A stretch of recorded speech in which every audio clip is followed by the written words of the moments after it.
Siyempre dahil gustong mabuhay, ang mga tao mahilig sa pagkain, takot magutom, at kung kailangan, naghahabol sa pagkain o sa nagbibigay nito. So ano naman ang bago doon? Maraming beses nang nangyari sa buhay at maging sa Biblia, maraming ganitong mga halimbawa. Ang pag-aaral po natin, how not to be hungry. Paano ba maiiwasan ang gutom?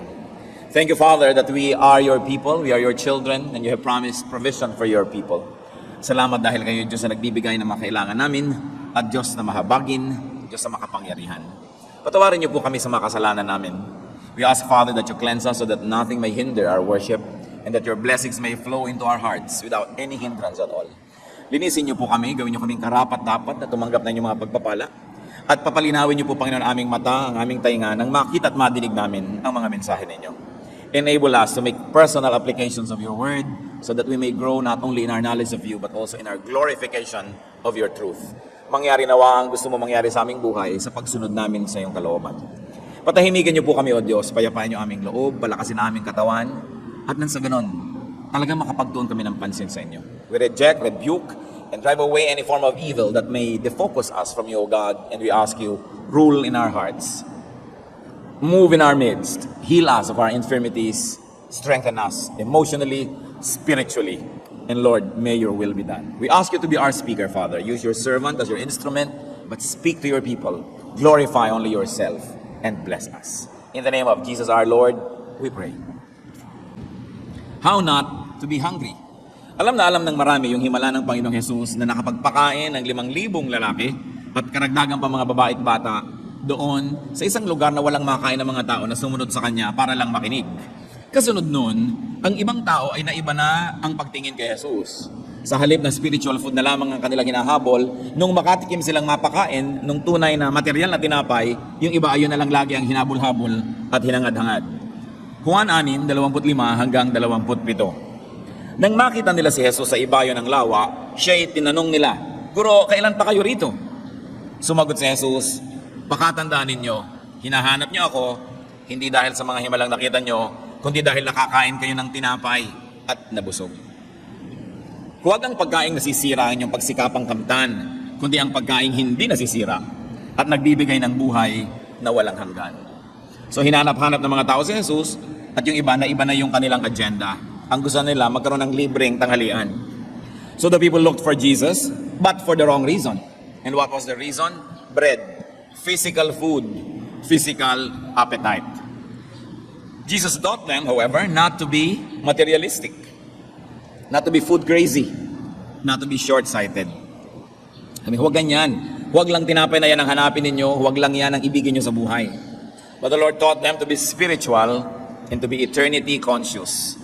Yung mag-isip kayo ng pang mahaba, pang matagal, hindi lang yung panggutom nyo ngayon, hindi lang pamatid gutom, kundi pang habang panahon ang inyong pag-iisipin. Juan 6:28 hanggang 29. Kaya't siya'y tinanong nila, "Ano po ang dapat namin gawin upang aming matupad ang ipinagagawa ng Diyos?" "Ito ang pinagagawa sa inyo ng Diyos. Sumampalataya kayo sa sinugo niya." Tugon ni Jesus. So the people were asking for direction, what they should do in order to accomplish God's will in their lives. At sinabi naman ni Jesus, etong gawin ninyo, believe in the one that God sent. And in effect, Jesus was saying, believe in me. Believe in my person. Actually, believe in my message. Remember that the Lord was a messenger from the Father. Juan 6:30 hanggang 31. Ano pong himala ang maipapakita ninyo upang sumampalataya kami sa inyo? Ano po ang inyong gagawin? Ang aming mga ninuno ay kumain ng mana sa ilang, ayon sa nasusulat. Sila ay binigyan ni Moises ng tinapay na galing sa langit, sabi nila. Interestingly, the people brought the issue back to bread.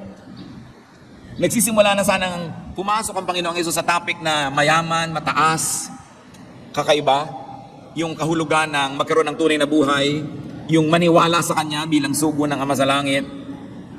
Biglang bumalik ang mga tao sa, paano kayo magpapatunay? Patunayan nyo muna bago kami makinig sa inyo. Ang totoo nga niyan, si Moises nagpakain ng tinapay. So tinapay na naman ang gusto silang balikan ng topic. Juan 6:32 hanggang 33. Sumagot si Jesus, "Pakatandaan ninyo, hindi si Moises ang nagbigay sa inyo ng tinapay na galing sa langit. Ang aking Ama ang nagbibigay sa inyo ng tinapay na galing sa langit. Dahil ang tinapay na galing sa Diyos ay bumaba mula sa langit at nagbibigay buhay sa sangkatauhan. Admittedly, this topic is not easy to discuss. Hindi madaling maintindihan itong binabasa natin ngayon. Eh yun nga mga kaharap ng Panginoon nung actual na pangyayari, hindi nila naintindihan yung pinag-uusapan eh. Kaya kailangan ng pananalig, ng panalangin, at kailangan ng pagtutuon ng isip sa topic na ito. So Jesus corrected and fine-tuned the people's understanding of the manna. You remember the manna? Na mga tao ng Israel ay nasa ilang, nasa disyerto at wala silang makain. At araw-araw nagpapaulan ng Diyos ng mga parang malabulak na nalalaglag mula sa langit. Kinokolekta nila ito, kinakain, yun yung manna. Tinapay na nagmumula doon sa taas. At sabi nila, si Moses nga, pinapakain kami ng tinapay na galing sa langit. Sabi ni Lord, hindi yon ang tinapay na galing sa langit. Galing lang yun sa may taas-taas ng konti. Hindi yon ang tunay na tinapay na galing sa langit. Una, hindi naman talaga sa langit yon nagmula at hindi yon ang tinapay na nagmumula sa langit. Moses' bread was just bread. But the Father in heaven, his bread was the true bread from heaven.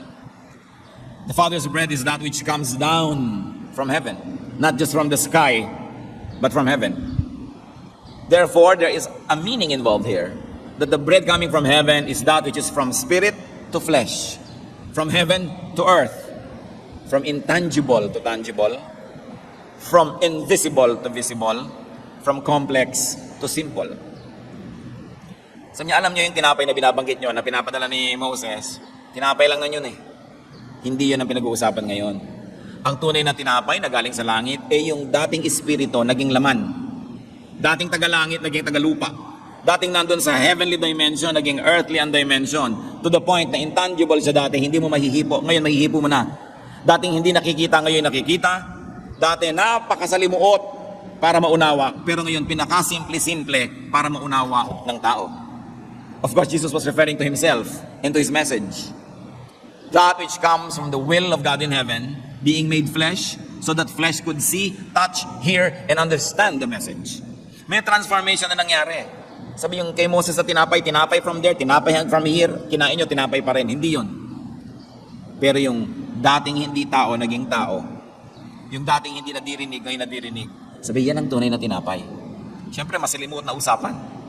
Juan 6:33 hanggang 35. Sumagot sila, Ginoo, bigyan po ninyo kaming lagi ng tinapay na ito. Parang yung babae na umiigib sa balon, nung sinabi ng Panginoon, alam mo, mabibigyan kita ng tubig na hindi ka na mauuhaw pa. Bigyan niyo po ako niyan. Sabi niya, ako yun eh. Ano yun? Paano ka naging tubig? Yun ang naging reaksyon ng babae. So, sinabi ni Jesus, verse 35, ako ang tinapay na nagbibigay buhay.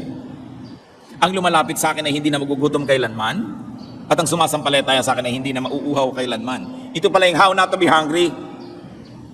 Maintindihan mo kung sino si Jesus, and that you are able to apportion to yourself for your benefit the meaning of what and who Jesus was and is.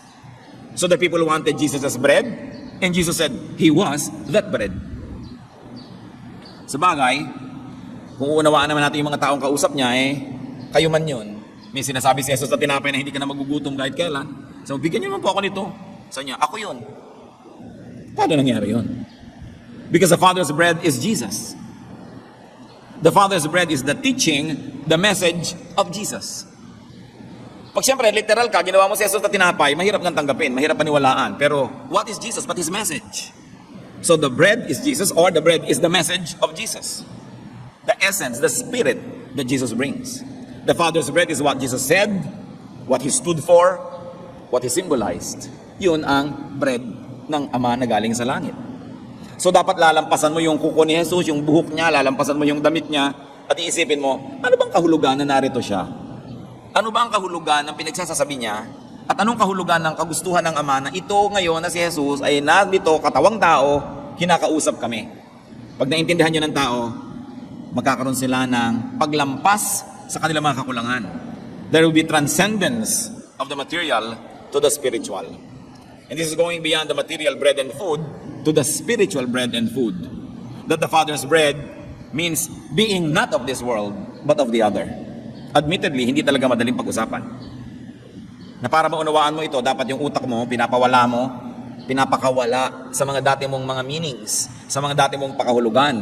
Lalabas ka sa kahon ng iyong utak sapagkat hindi yung nandun lang sa loob ng pinag-uusapan. Something more, something beyond what was ordinary. The Lord Jesus was talking about something that was never experienced by people before. The truth of God, the Spirit of God, the essence of God being revealed in the human form. Walang nauna, walang pagbabatayan, kaya mahirap unawain. Tapos sabi pa ni Lord sa John 18:36, ang kaharian ko'y hindi sa daigdig na ito. Isa na naman pagkakamali ng mga tao sapagkat siya'y popular, maraming sumusunod at naniniwala, nakakapaghimala, gusto na siyang gawing hari ng mga Israelita. Gusto na siyang koronahan at ilaban sa Roma. Ganoon naman pag medyo popular ka, gusto ka ng mga tao na maging political person dahil magtutupad mo para sa kanila ang kanilang mga minimiti. And the Lord withdrew from all that dahil sabi niya, my kingdom is not of this world. Nagkakamali ka, hindi niyo naiintindihan ang ginagawa ko. Hindi ito para dito, ito ay para sa kabila. Kaya ang kaharian ng Diyos ay isang anyo na hindi pa kailanman naunawaan ng mga tao. The kingdom is not of this form and the kingdom is not in this form. Juan 6:4. Sapagkat ito ang kalooban ng aking Ama. Ang lahat ng kumikilala at sumasampalataya sa anak ay magkakaroon ng buhay na walang hanggan. At siya'y muli kong bubuhayin sa huling araw. Said simply, belief in Jesus, God's Son, means salvation. Pero pagka natili po ang tao sa ganong simpleng pakahulugan, hindi niya talaga maintindihan yon. Kasi pag sabing, believe in the Lord Jesus and you will be saved. Tapos mo, ikaw, you believe in Jesus, yes, o save ka na. Ganun lang ba yun? It's not only a matter of believing that Jesus is the Son of God, but believing in the message brought by Jesus. Believing in the message personified by Jesus, and it brings eternal life. There is an oversimplification that happens in religious teaching. Pumikit ka, magsisi ka na yung kasalanan, itaas mo ang iyong kamay, tanggapin mo ang Diyos, toink, ligtas ka na. Pwedeng mangyari yun kung lubos na naunawa ng tao yung kahulugan ng ginawa niya. Kung naiintindihan niya yung mensahe ni Jesus. Sapagkat the medium is the message. The messenger is the message. Jesus is the message. So pag naniwala ka doon sa kanya na nandyan siya, pero hindi mo naman naiintindihan yung message niya, kalahati pa lang yung paniniwala mo noon. Wala pa yun, di pa yun buo. Kaya magtataka ka, maraming mga tao, tigmak pa ng luha, umiiyak-iyak, kumikisay-kisay pa nung tinanggap si Jesus. Tapos 3 buwan, 5 buwan na, wala naman nangyari. 10 taon, sungit pa rin. 15 taon, 3 pa rin ang kirida. Wala naman talaga nangyari. Kasi hindi naman naunawaan kung anong ibig sabihin na tanggapin si Jesus. Marami kasi mga evangelists na pinapadali, pumikit po kayo, A, accept that you're a sinner, B, believe in Christ, C, confess Christ, at ligtas na kayo. Well, that formula really is true. But it is true only if you understand what it means deeply. This is an oversimplification of a very complex truth. No? So hindi naintindihan ng mga tao yung nangyayari na, ewan ko kung naiintindihan nyo rin ngayon, pinag-uusapan natin. No? Kung sabi nyo, ano pa ito pinag-uusapan natin? Hindi kayo nag-iisa dahil yung mga kausap niya, hindi rin naintindihan. Juan 6:41 hanggang 43. Nagbulong-bulong nga naman Hudyo dahil sa sinabi niyang, ako ang tinapay na bumaba mula sa langit. Sinabi nila, hindi ba ito si Jesus, anak ni Jose? Kilala natin ang kanyang ama't ina, hindi ba? Paano niya masasabi ngayong bumaba ako mula sa langit? Kaya sinabi ni Jesus, tigilan ninyo ang inyong bulong-bulungan. Ano pinagsasasabi niya? Kung meron sa inyo diyang kakalabit, ano pinagsasabi ni Pastor Ed? Hindi ko maintindihan. Kasama kayo sa club na ito. Ano pa ito pinag-uusapan natin? Hindi natin maintindihan. No? Sabi niya, paano siya naging tinapay? Paano siya bumaba sa langit? Hindi ba pinanganak yan ganito at ganyan? Alam natin yon. Dahil talinghaga na ang takbo ng usapan ni Jesus, yung mga tao nandito pa rin sa mababang antas. Hindi na niya sinasabing tunay akong tinapay na nakita niyo, tatatatan, bumababa mula sa langit. No? Wala naman talagang ganun. Ibig niya sabihin, yung ideya pa lang, ngayon totoo na. Yung guni-guni pa lang noon, ngayon eto, flesh and blood. May paglilipat ng katotohanan mula sa invisible to visible.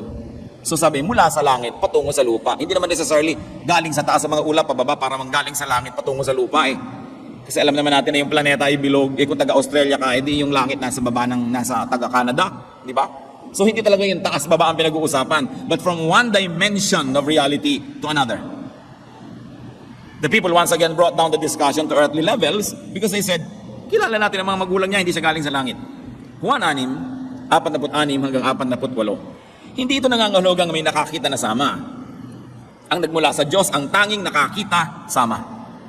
Pakatandaan ninyo, ang sumasampalataya sa akin ay may buhay na walang hanggan. Ako nga ang tinapay na nagbibigay buhay. Sabi niya, ang nakakakita lang sama ay yung nagmula sama. Pero mga kapatid, you must remember na ang tao ay galing sa Ama. So dapat lahat ng tao nakakakita sa Ama. Dahil sa Ama naman galing lahat ng tao. Ang Diyos ang lumikha sa tao. Pero ano nangyari?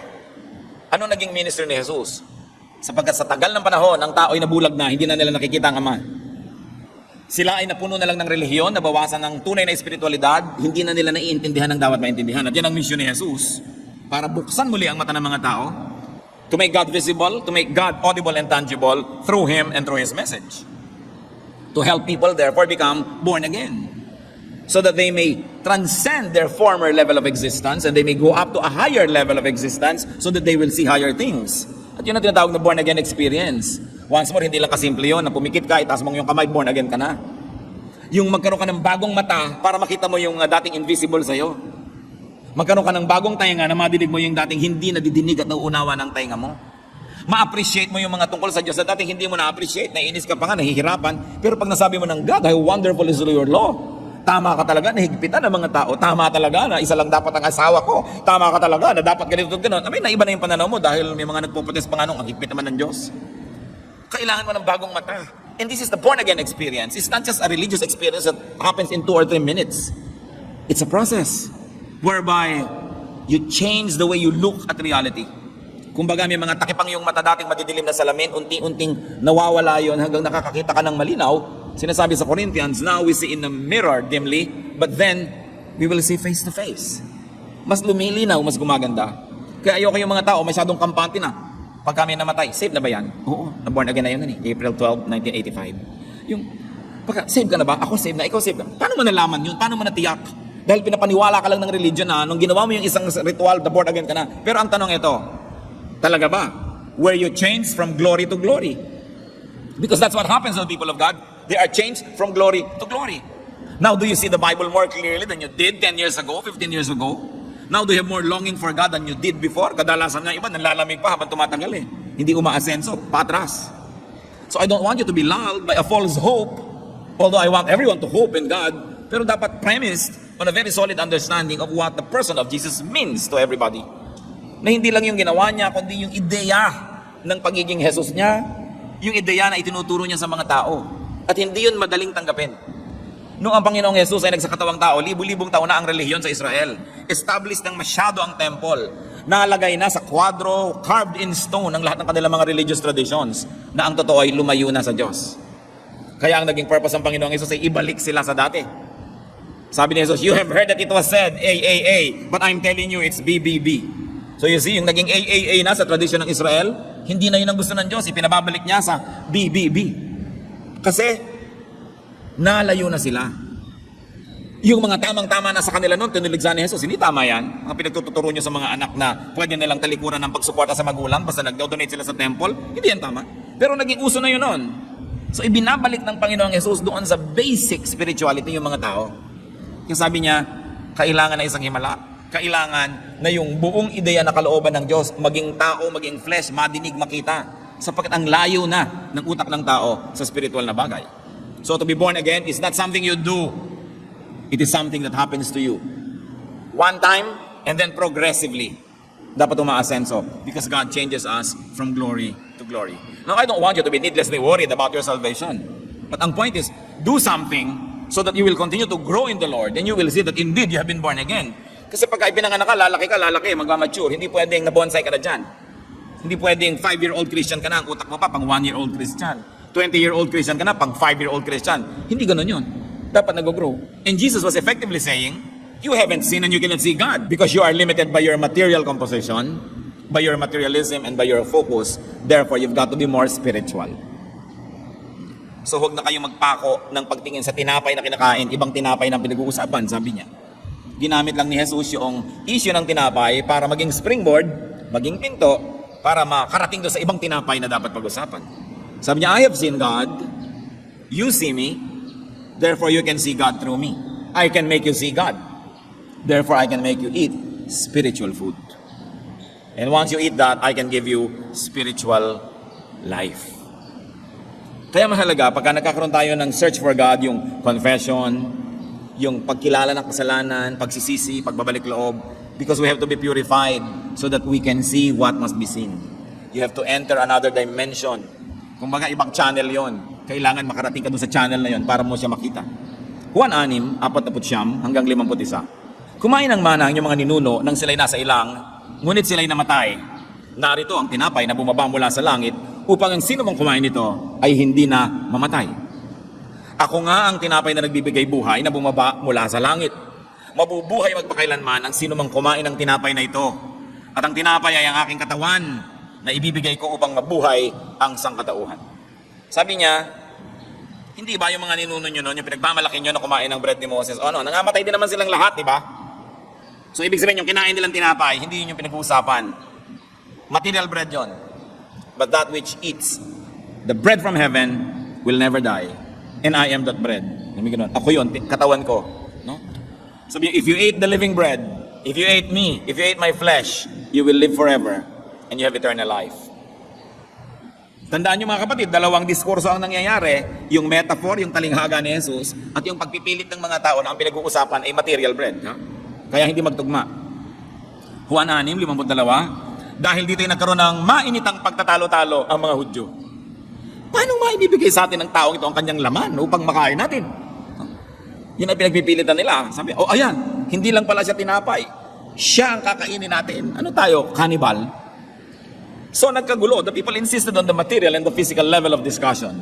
At Juan 6 na po, narinig ito ng kanyang mga alagad at marami sa kanilang nagsabi, mabigat na pananalita ito.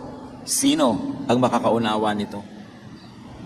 At Juan 6:46, mula no ay marami sa kanyang mga alagad ang tumalikod at hindi na sumama sa kanya. Sayang, nando na sila, kumalas pa. Kasali na sila, tumalikod pa dahil hindi nila maintindihan. Pag may hindi naiintindihan ng matalino, nagsisikap siyang hukayin o abutin ito. Pag may hindi naiintindihan ng mangmang, tumatalikod na lang siya, papadaliin na lang niya ang kanyang buhay, doon na lang siya pupuntas at dati na niyang naiintindihan pa. Kaya mayroong lumalago at mayroong hindi. Many disciples left Jesus. Why did they leave Jesus? Because all they wanted was easy, traditional teaching. Hindi nga naman tinuturo sa mga templo yung mga tinatinapay issue na yan. Madali doon, dalhin mo yung baka, dalhin mo yung kambing, dalhin mo yung ibon, ihain mo, mag-donate ka, magdasal ka ng konti, tapos ang religion mo, okay ka na. So ito pinag-uusapan na ito ng mga tinatinapay, nag-alisan sila. No? Ayaw nila nang hindi nila maintindihan. Sadly, this still happens today. People want Moses. People want traditional thinking. People only want traditional theology. Jesus was taking them out of old religious boxes and frames. Nung nilikha ng Diyos ang tao, nagbigay siya ng mga kautusan, mga turo, pagdating ng panahon na si Jesus ay naglalakad sa balat ng lupa, naiba na nang naiba yung mga turo na yon. There was accretion, there was a lot of editing, there was a lot of transformation that happened in the teachings. Because human beings sat at the top of these organizations. Meron silang mga leader, meron silang mga priest, meron silang mga scribes, na ang dami-dami na nila ipinagdadagdag, pinag-ayos-ayos to preserve their own class.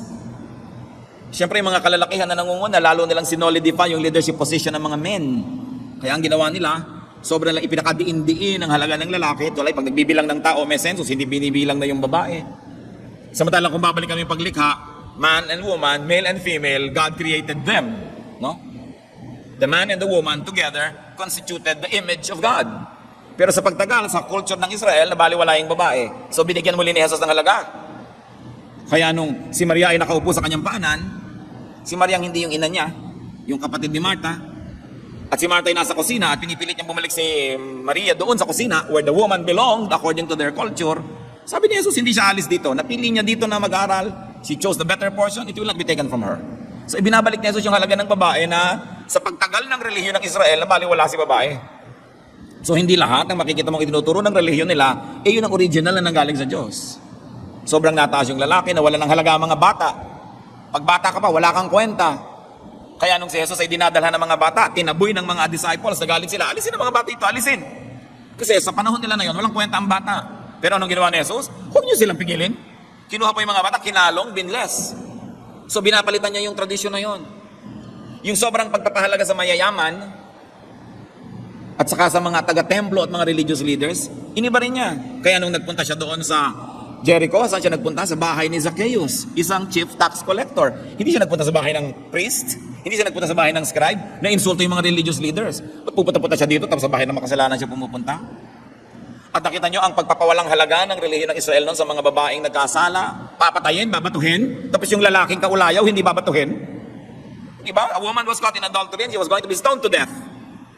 And then the Lord said, bakit? Sinong walang kasalanan? Maunang bumato. Walang nangahas. Ba't ito lang babatuhin, yung lalaki hindi? No? So once more, pinapahalagahan ng Panginoon yung babae. Kaya ang dami-daming babae sa ministry niya. Mga bata, binigyan niya ng halaga.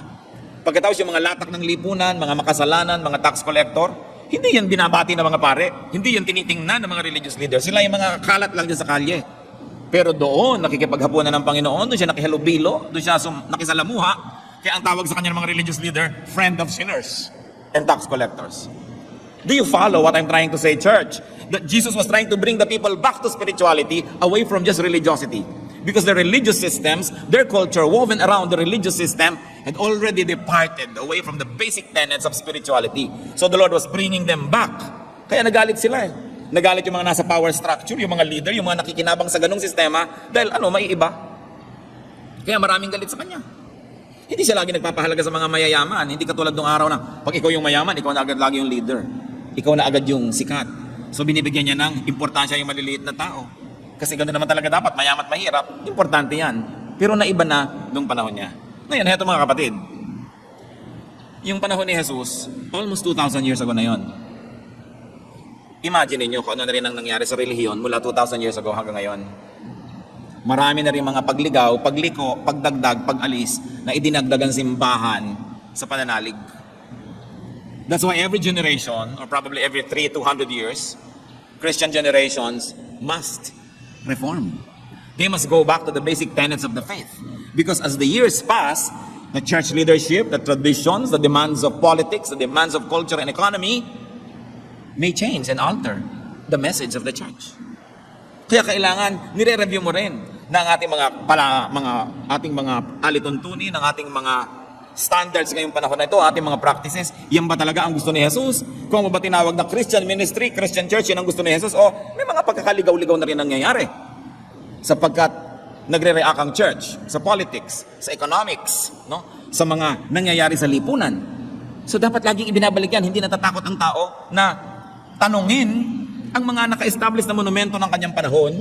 You must not be afraid to engage the icons of your age because the truth will always prevail. Kailangan nire-review, pati ang ginagawa ng church. Ang Protestant Church, nagsimula yung Reformation, 16th century.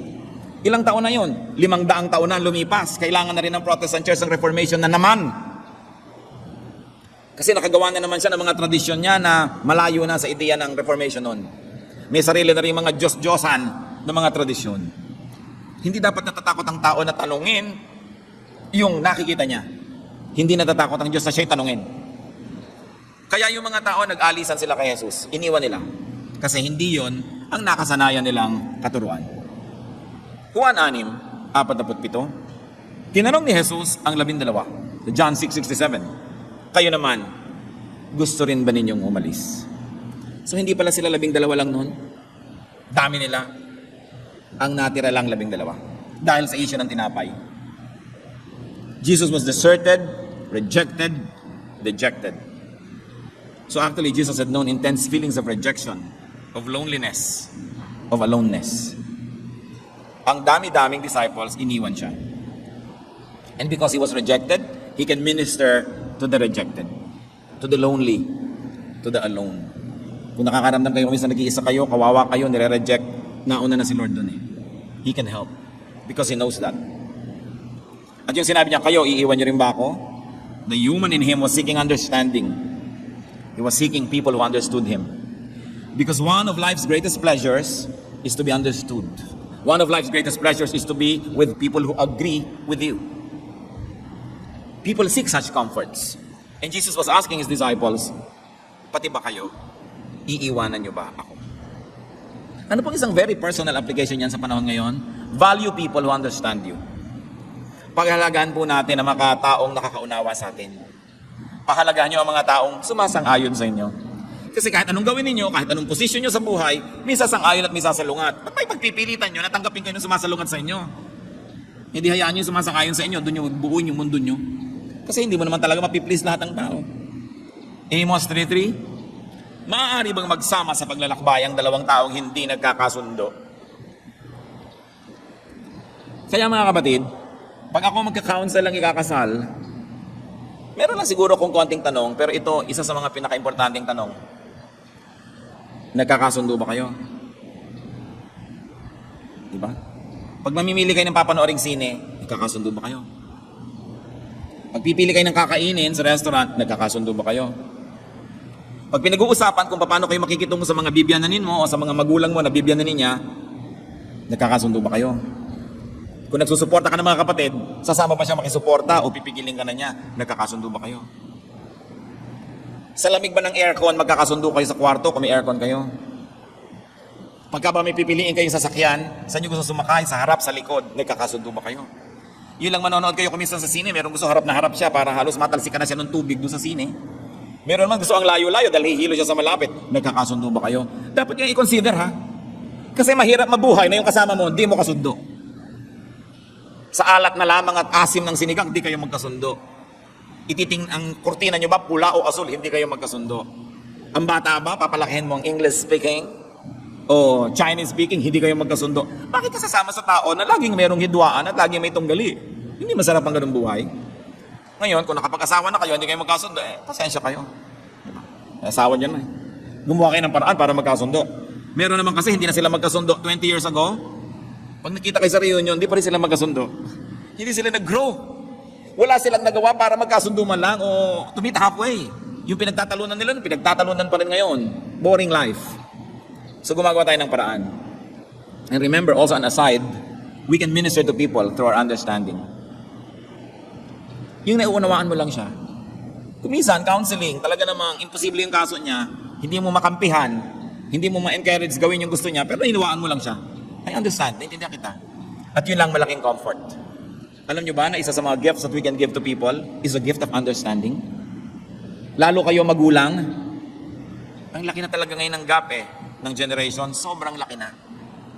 Sa sandaling panahon ang lumipas. Pero wala sigurong generation sa buhay ng tao sa buong planeta na ganito kalaki ang generation gap. Dahil sa technology. So dapat ang magulang inuunawa ang anak at ang anak inuunawa ang magulang. Kasi talagang may nangyaring pagbabago sa mundo dahil sa technology. So dapat the generation should reach out to one another so that there could be more harmony. Meanwhile, balik sa kwento, Juan 6:68 hanggang 69. Sumagot si Simon Pedro. Remember, tinanong, kayo rin ba alis? Panginoon, kanino pa po kami pupunta? Nasa inyo ang mga salitang nagbibigay ng buhay na walang hanggan. Naniniwala kami at ngayon natitiyak namin na kayo ang banal na mula sa Diyos. So nung tinanong si Pedro, kayo rin ba aalis dahil hindi nyo maintindihan tinapay issue na to? Diba? Sabi niya, kanino naman po kami pupunta? Naniniwala kaming kayo ang sugo ng Diyos. Kayo yung mensahe na yon, kayo yung katotohanan na yon. So Peter crystallized all wisdom by asking, to whom shall we go? Of course, the obvious answer was to whom else? To no one else. He was saying, we believe and we know that you are the Holy One of God. And not only that, it means that you are the messenger of God. You are the materialization of God's Spirit. You are the embodiment of God's spiritual message. You are the physical representation of everything God is. Pag sinabi niya, kanino kami pupunta, naniniwala kang kayo ang banal na padala. Sinasabi niya rin yung umaalingaw-ngaw sa Kolosas 2:9, sapagkat likas kay Kristo ang buong pagka-Diyos, kahit na siya'y nagkatawang tao. So yung mensahe niya, yun ang ibig sabihin ng Diyos. Kaya importante. Kaya po yung mga traditions ng pag-interpret, no? Literary traditions, hermeneutical traditions, dapat nire-review mo rin yan Hindi naman kung lumaki ka dito sa sektang ito, sa grupong yon, doon sa ganong kongregasyon, lululunin mo ng buong buo yung pagtingin nila sa pag-interpret ng salita ng Diyos. Kasi pag nagkamali ka ng interpretation, lugi ka So dapat nire-review mo talaga yan. Pinagko-compare mo, alin ba talaga ito? Napakahalaga. Sapagkat ang salita ng Diyos ang nagbibigay buhay. Paano kung yung nakukuha mo salita ng Diyos distorted? Paano buhay ang mangyayari sa'yo? Kaya naman yung iba nakakakain na ang dami-daming salita ng Diyos, wala pa rin kabuhay-buhay, so nag-aaral sa balutan, naghahanap kung saan sila mapapakain. At ikaw ang nakakaalam kung napapakain ka, ha? Ikaw ang nakakaalam dapat kung nabubusog ka at may nangyayari sa kaluluwa mo. Ikaw lang makakaalam na walang iba. So you will know that God is becoming relevant in your life. And this is a technique. May technique kasi pag binabasa mo, ini-interpret mo, may technique. At pag yung technique mo is not bringing the results, you've got to change your technique. because you're not being fed.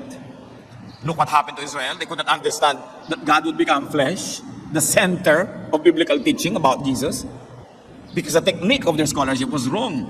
They over-relied on their priests, on their scribes that gave them nothing but lifeless traditions. Hindi lumulukso ang espiritu nila, hindi lumulundag yung kanilang kaluluwa. Wala silang nararamdamang apoy sa kanilang dibdib kahit nagsasalita yung mga speaker nila. Kaya nung madinig nila yun kay John the Baptist, nung marinig kay Jesus, kahit nasa gubat, kahit nasa ilang, nasa disyerto, punta sila sapagkat nararamdaman nila na napapakain sila ng buhay na tinapay galing sa langit.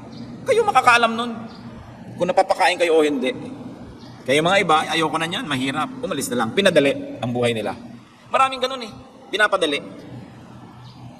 Kung nabubuhay ka at nabubuhay ang espiritu mo sa pakikinig sa ganung messages, ang layo-layo naman, nasa ano pa? Ilang kilometro, dito na lang ko sa amin, malapit. Ganon din yan, salita din yan ng Diyos. Dapat ka kasi maghanap buhay, dapat gumawa ka ng paraan na yung kinakain mo, buhay. Di ba, kahit nga kumakain ka ng salad, fresh salad, buhay pa yun, buhay pa yung prutas, buhay pa yung gulay, nabubuhay ka.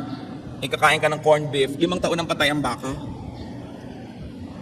Naisip niyo ba yun, nakalagay expiration 5 years later? Kailan namatay ang baka? So kumakain ka, 5 taon ang patay ang bakang ito. Ngayon ko palang kakainin, so bakit ka nga hindi magkakakanser nun? Kakakain mo ng sobrang patay na. So pati yung word of God, dapat yung kinakain mo, buhay na buhay, nagtatatalon. Alam mong may nangyayari sa'yo kasi fresh. And only the Spirit will be able to tell it. Nothing else and no one else. So needless to say, only a few stayed with Jesus. Baka tuloy magalit sa akin ng mga corned beef companies. Pero isipin nyo rin yun, kumakain kayo halimbawa ng mga ganyan, di ba? Ang tagal-tagal ng patay ng karne. So you're eating dead carcass. No? Anyway, nag-alisan yung maraming tao. Konti lang natira. But Jesus' main mission was to give spiritual food. What can we learn from those who sought Jesus and stayed with Him? Prioritize your spiritual growth. Para ka naman pumunta kay Jesus, maraming tinawid yung mga tao noon. Ayun lang yung synagogue sa tabi nila, nilalampasan pa nila. Ayun yung temple, hindi sila doon umatin. Pumupunta sila doon sa mga ilang, sa mga disyerto. Gumagawa sila ng paraan. Hindi sila kontento na the same old story na lang pinapakain sa kanila ng religion. Wala naman silang maramdamang buhay na espiritu sa kanilang dibdib.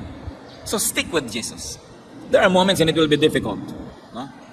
Marcos 8:34. Pinalapit ni Jesus sa mga tao at ang kanyang mga alagad at sinabi sa kanila, ang sino mang nagnanais sumunod sa akin ay kinakailangang itakwil niya ang kanyang sarili. Pasanin ang kanyang krus at sumunod sa akin. Usual interpretation natin dito at application sa pagtatakwil sa sarili, huwag kang kumain na masarap, magdamit ka at magbihis sa para kang bangkay, i-donate mo ang lahat sa church, pigilin mo lahat ang nadadama ng iyong katawan, masama yan, magagalit ang Diyos. Yan ang usual na kahulugan ng mga tao sa itakwil ang sarili. Deny yourself, sabi ni Jesus, and follow me. But many people neglect to think that denying of oneself is primarily denying your ignorance. Pagtatakwil sa iyong kamangmangan, magsisikap ka na tumalino. Pagtatakwil sa mga dati mo nang alam na hindi pala yun naman ang totoo, so willing kang palitan yon at ibahin ang iyong pananalig. Pagtatakwil sa mga nakagawian mo ng mga practices na hindi naman pala yun ang hinahanap sa iyo ng Diyos. Kung minsan hinahanap lang sa iyo ng simbahan pero hindi lang hinahanap sa iyo ng Diyos. Paglabas sa kahon ng pag-iisip mo dati para magkaroon ka ng true born-again experience and a new life, yun ang pagtatakwil sa sarili. To deny yourself of what has been, of what is convenient, what is traditional. Because now you have to walk on uncharted territory. You have to cover new ground because this is a new life. How can you have a new life if it's old ways? Anyway, meron ba naman bagong buhay na lahat ng element, yung dati rin? May mga bago. So merong mga insecurities yung mga tao. So magpapalit pala ako ng system, magpapalit ako ng pamamaraan. Kaya iba, nagbalik ka na lang sa dati. Ayaw namin yan, mahirap. So to deny yourself is not only to deny yourself of pleasure, of good things. Because God naman wants you to have good things. But primarily to deny yourself of preconceived notions of what spirituality should be. To be willing to be changed by the words of Jesus. So itakwil lang sarili. To be transcendent, to be more spiritual. To be transformed from glory to glory. So follow Jesus not only to Calvary and in sacrifice, but to follow Him in spiritual development, to follow Him in spiritual metamorphosis. Akala nung iba, pagka ako'y naglalakad sa asin ng paluhod, hinihiwa ko ang aking sarili, hinahampas ko ang aking likod, nagpapapako ako, nagbibigay ko ng aking mga limos at mga abuloy, tinatikis ko ang sarap ng gusto ng aking laman, sumusunod na sila kay Jesus. Kalahati lang yon. But remember what the Bible said about Jesus, that He grew in wisdom and stature, in favor with God and man. So kasunod ka rin sa spiritual development.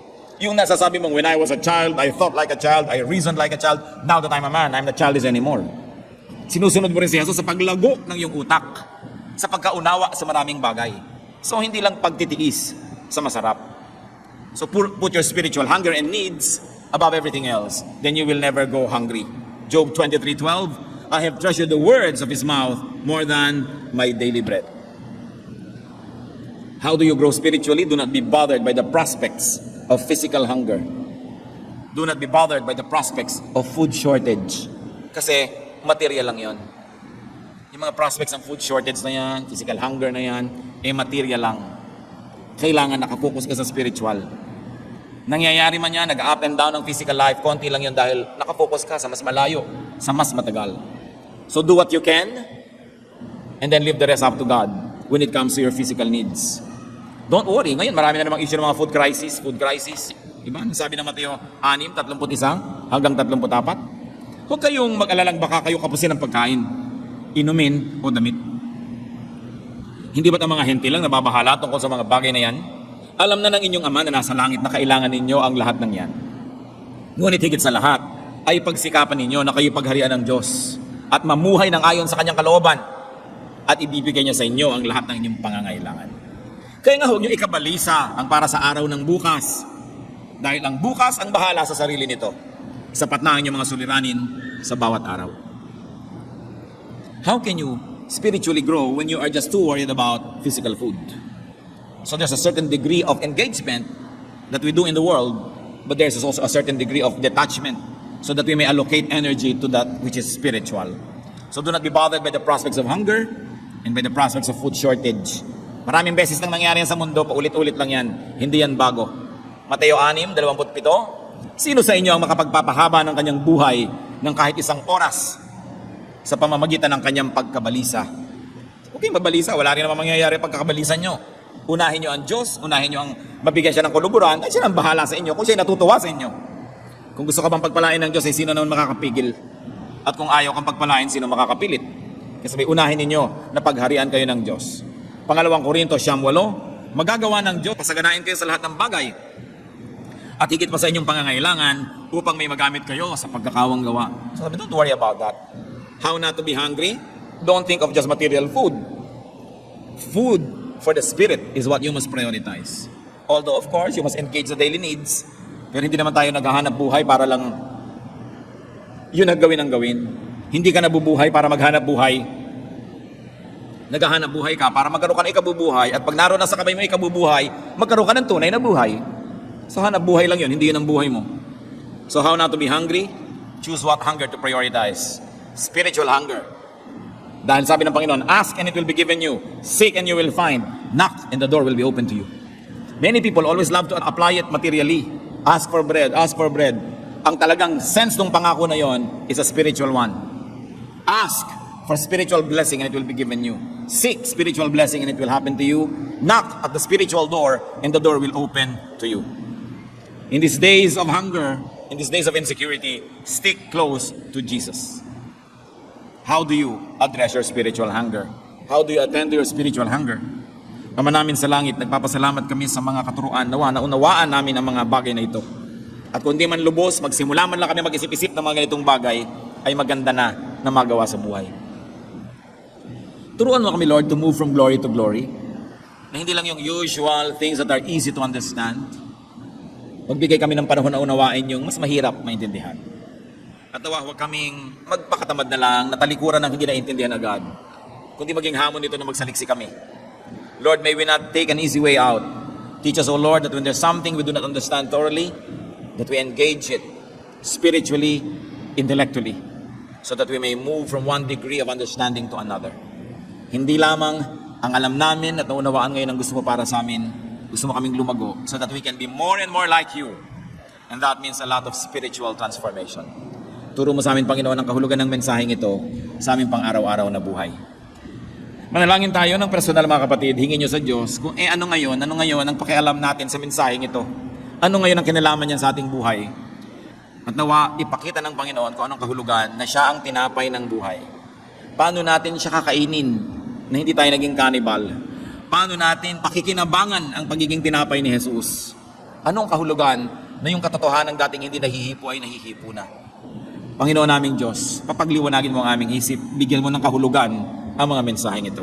Magbulay-bulay tayo panandali. Sabi niya, ask and it will be given you. Ask God for wisdom and ask God for application.